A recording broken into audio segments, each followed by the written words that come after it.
Hey everyone, welcome back to another episode of Ask GN. The first question from last week, where is your co-host Snowflake? Well, she's here. She took some time off after the Ryzen launch. So this is our series that is mostly weekly. If you have questions, leave them below for the next episode. I have some questions in here from Discord as well, which is our Patreon Discord. You can go to patreon.com/gamersnexus if you want to join that group and submit some questions there, but I also have questions from the comments section. And before getting to that, this coverage is brought to you by the EVGA GTX 1080 SC, which is currently $509 with mail-in rebate, and includes the game bundle. You can choose either Ghost Recon or For Honor with the purchase of the 1080 and 1060 cards. Learn more at the link in the description below. And our 1080 that I have on the table still has the thermocouple wire on it, which apparently doubles as a cat toy. So we'll just drop that down there. First question is from LuissRicardo. I believe this was on Discord. Louis asks, is it worth paying more for a GPU with liquid cooling, something like the hybrid I would assume, to be able to overclock it? I mean, if the difference isn't significant, then I can stick with air cooling. So the long answer is watch the 1080 Ti hybrid results video. That has all the results there, and you can kind of figure it out from the numbers. But the shortened Ask GN version is it really depends. The hybrid projects are mostly fun and worth it because it's kind of a fun Saturday type project to do. So if you're the type of person who enjoys tearing something apart to build it back up again, then it might be worth it, if only largely because that is part of the process. If you don't like that, if that is unfun to you, I guess the option would be, of course, to buy one pre-built, like the Hybrid Series cards, like the Gigabyte cards, the Extreme Water Force one we reviewed previously. That's an option.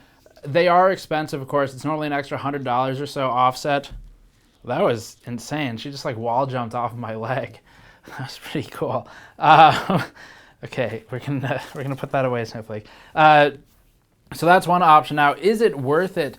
Basically comes down to, after you've looked at the do I like building things aspect, the next one is, of course, what's the performance difference? And in thermals, of course, the performance is a whole lot better with liquid, but you don't necessarily need that thermal headroom, and it's not going to solve the overclocking limitations on Pascal, because, or even with Radeon cards, which we did an RX 480 liquid-cooled hybrid mod some time ago when that card shipped, it doesn't solve everything by default.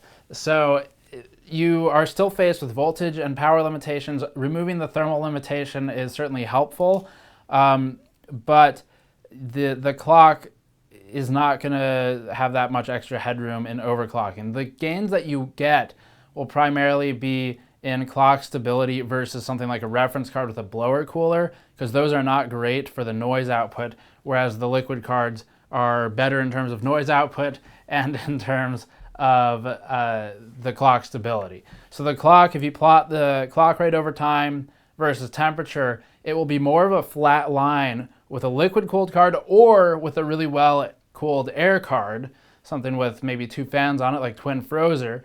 That will have kind of the same flat clock rate as the liquid cooled cards do. The difference is that we're normally comparing against an FE card when we do these hybrid mods. So what you see is a clock rate that's spikier. And that's undesirable because that means that you have dips as a result of thermal limitations where the clock is hitting some temperature, normally 84 Celsius, and it's throttling back on the clock to control the temperature output, and that is where you see the gains. Now, those gains can be kind of mitigated by increasing the fan speed on a reference card to like 80%. It flattens out the clock rate a whole lot, but it's louder. So that's really what it comes down to is the clock rate does improve with liquid, but the improvement is more or less the same as if you have a really good air-cooled card, maybe like a Gaming X or an FTW2 or 3 or something. So it comes down to the fan noise, and it comes down to how much you like doing the project if it's a DIY approach. Now, in terms of the fan noise, one note here, the EVGA hybrid kits that we use don't have a PWM-controlled fan.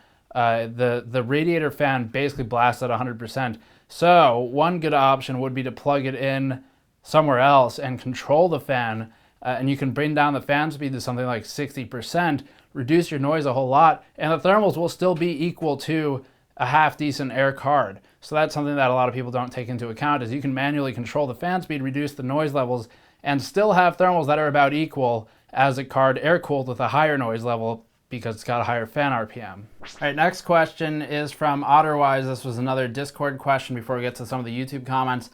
Otterwise asked, what kind of changes from OEM designs do companies like Corsair make when they design AIO water cooling units?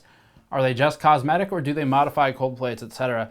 That's a really good question. So as many of you likely know, there are really only a few liquid cooling suppliers who actually create the all-in-one semi-custom solution, as they would probably brand it, and supply that to NZXT, to Corsair.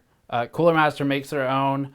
Enermax does not, so Enermax, the LEPA brand under Enermax, all of those are supplied by a couple of suppliers. They're not actually made entirely in-house. So your brands are basically Asetek, providing to Corsair, NZXT, Thermaltake, several other companies, Coolitz, providing to Corsair and enterprise data center companies, Apaltec, providing to Enermax and some other smaller groups, Dynatron, Antec and some other smaller groups, things like that.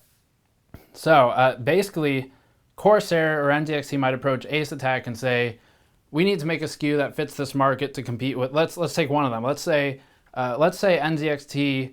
This is maybe pre-Kraken X62 series. NZXT goes to Asetek or some supplier and says, look, our competitors, Corsair, have this product on the market. We need to compete with that in this price point. What can you do? At that point, the supplier has their pumps. So Asetek's got, I think they're on 5 generations of pumps now. So they'll provide a Gen 5 pump. They'll provide the tubing, which is a rubberized tubing in this case. They'll even provide a radiator that is from another supplier, a cold plate that is probably from another supplier, depending on what it is. And at that point, you're basically looking at, well, what's left for the manufacturer to do? They have a few things they can do. One, the warranty is completely under their control, so they can extend the warranty. That's always a good thing.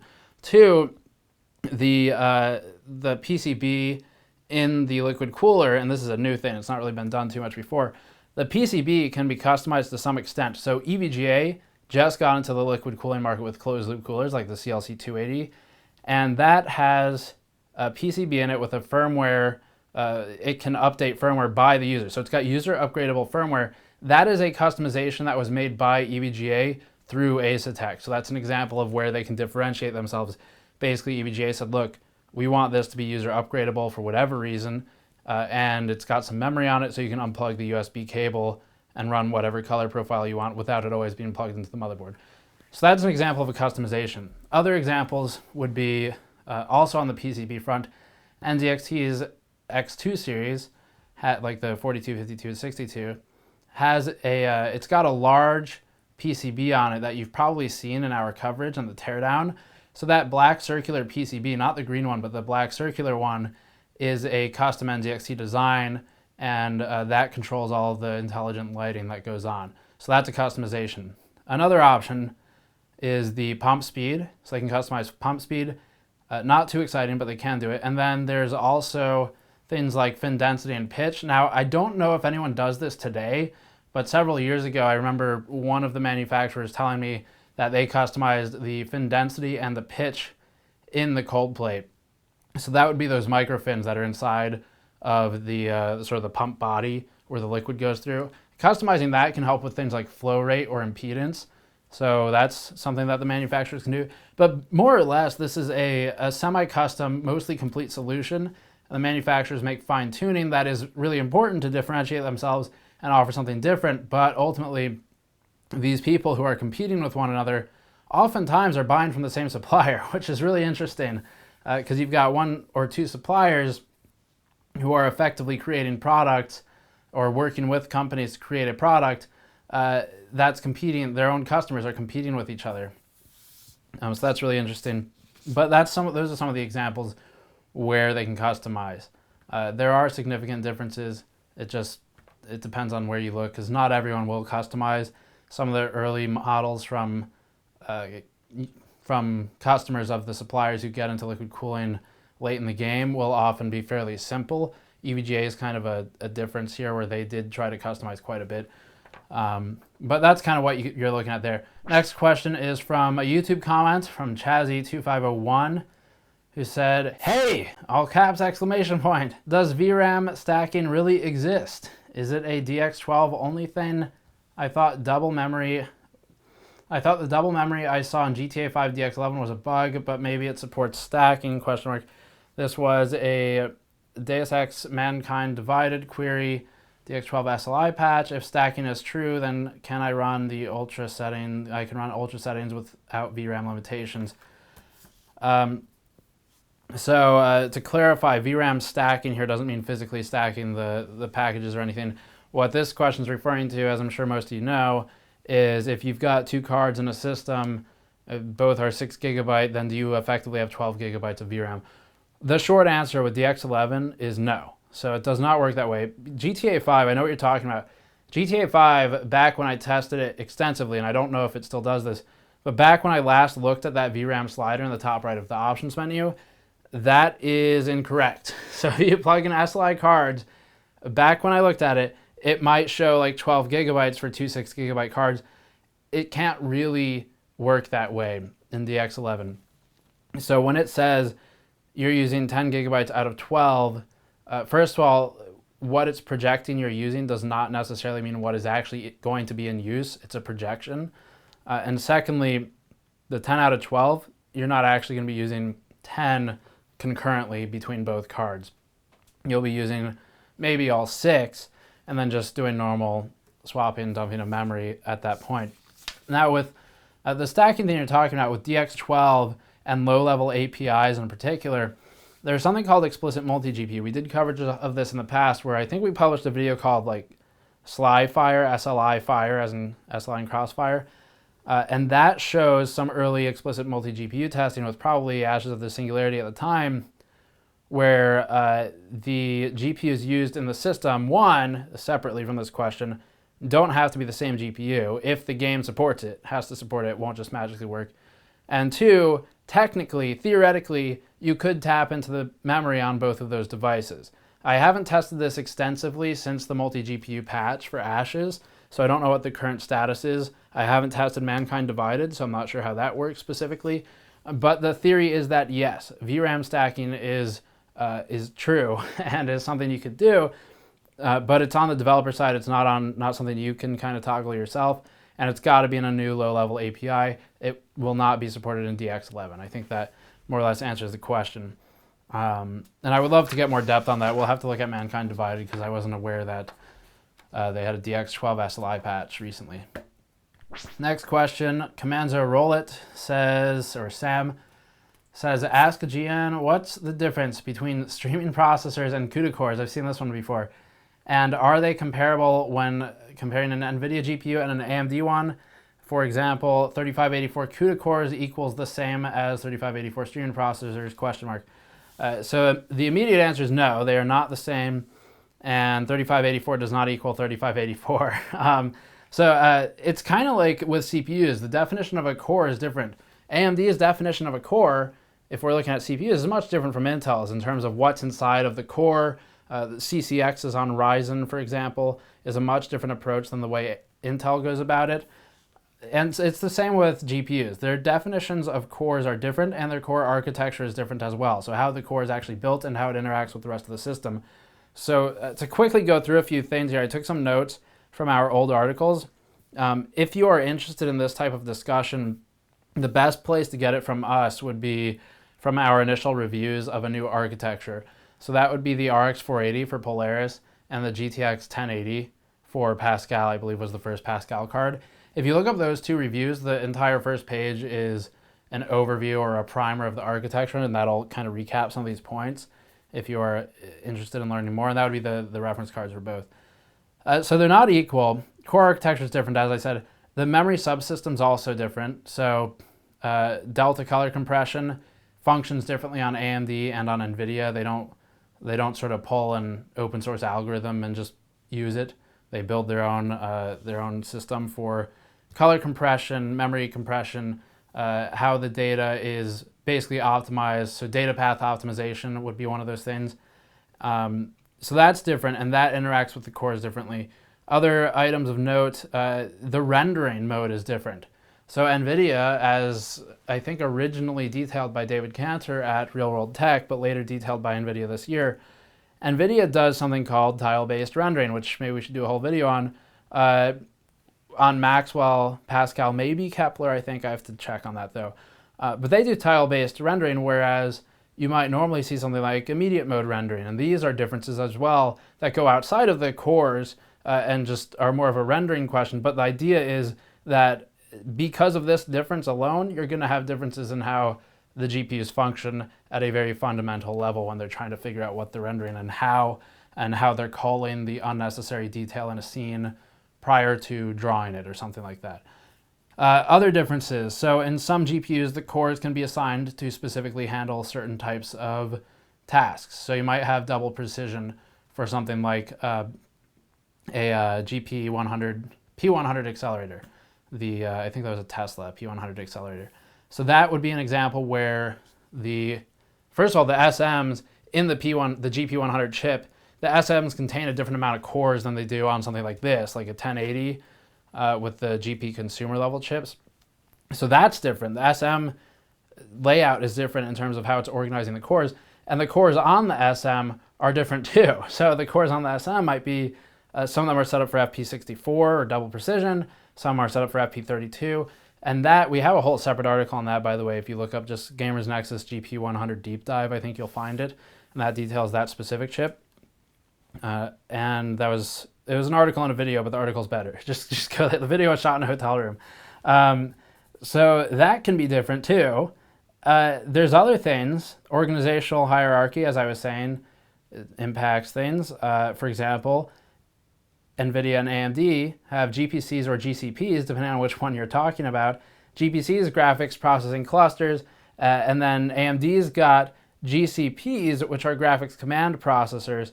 And these are organizational structures containing everything else on the chip. So that would be your CUs for AMD and your SMs and your TMUs and things like that for NVIDIA.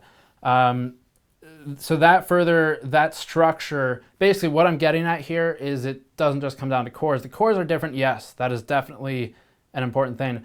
But the ways the cores are organized and are used are also much different between GPUs, and so it's not really, it's never a simple linear comparison between them. If you look at one number versus another, you can't really extrapolate performance. This is why teraflops is kind of a bad measure of performance, because you don't know how that power is actually going to be used in a real world use case. One card might have 9 teraflops, one might have 8, but 9 is not just inherently better than 8, because the way the card functions at a fundamental level is different, despite the fact that compute might be higher on one over the other. So there's a lot of things here. Even just hardware schedulers on AMD, those can be controlled by microcode and therefore can be patched later, which is kind of interesting. That happened on GCN3 and later, which included the Fury X first, the Fiji cards. So hardware schedulers are different. NVIDIA has some different things as well. They have their polymorph engines, which were part of that whole, SMP, that whole Save Tom hashtag that arose on Twitter. So the polymorph engines are the core of all that discussion for the multi-projection stuff. Yeah, I mean, there's a whole bunch of it. You can check the GTX 1080 and RX 480 reviews for some architecture primers if you really want to get into the basics. The basics of architecture. And then if you want to get really in-depth, Real World Tech, I can't recommend enough. He goes really detailed with it. David Cantor runs it. He also runs, he works at Microprocessor Report and he runs Real World Tech these days. But that is some pretty detailed stuff. That is where I go to learn about it though. Next question is from Dr. Brandroid, who says, this is a YouTube question. I was reading your article about the right to repair bills and had a question about how it would affect me as a small business computer repair shop. I know not all companies are going to do this nonsense, but the ones that do could hurt my business if I'm just flat out not allowed to repair them. Do you think there will be a tech certification from these companies to allow repairs? So this is a great question, and you are exactly the type of person that these things affect. Of course, consumers affected sort of indirectly. The consumers, primer is the right to repair stuff going on in the US right now. There are several states, New York included, that are pushing bills or legislation to better enable consumers and the third-party repair shops to access, repair, modify, or otherwise keep alive older electronics.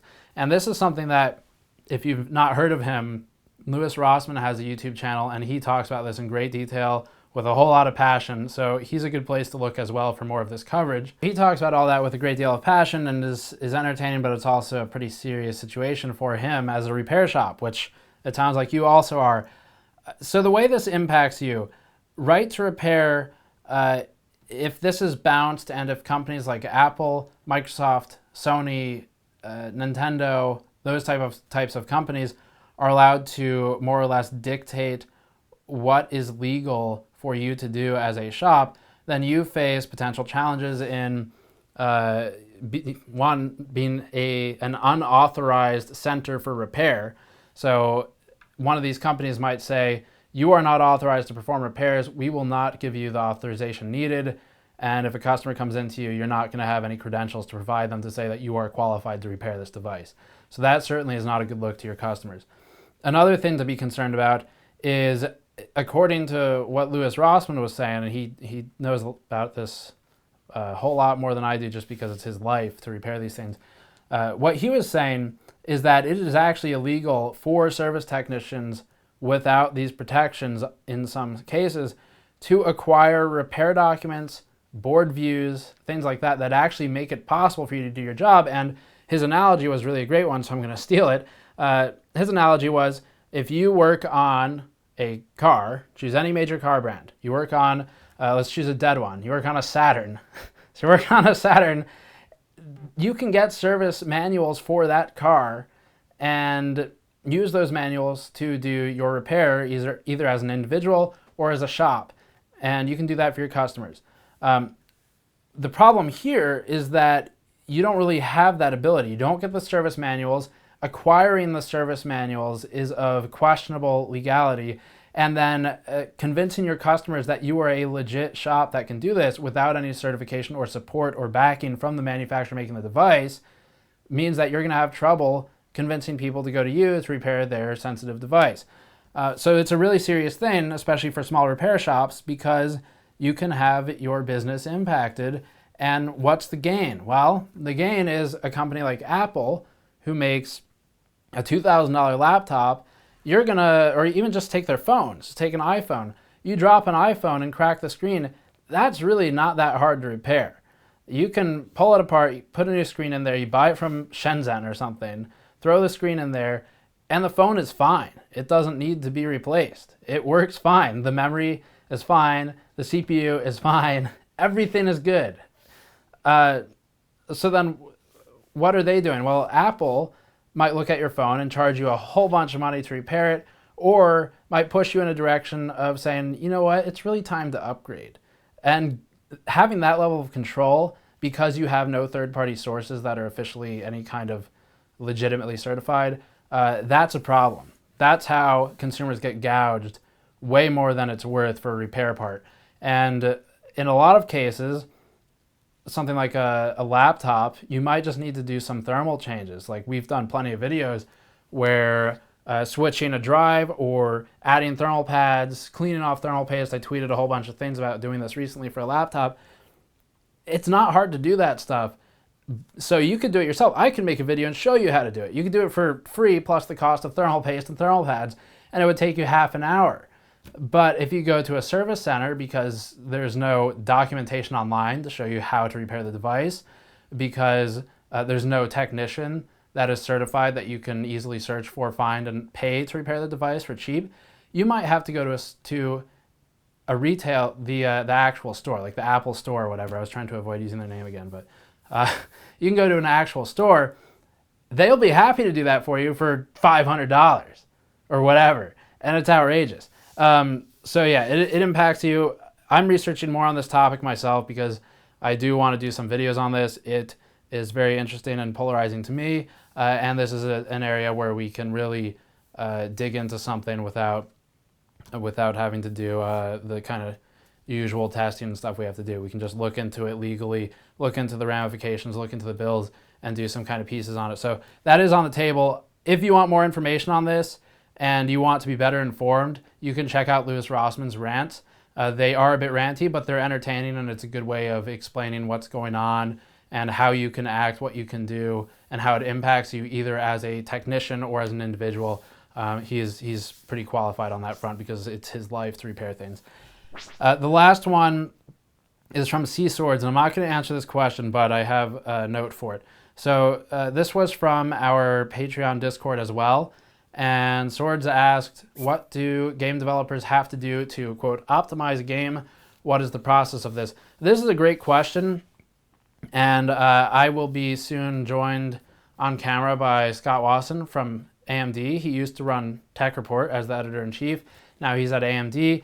But because of his unique experience on the media side and because of his internal experience at AMD, I think he's probably one of the best people to ask this question, aside from going to developers, which we can certainly also do.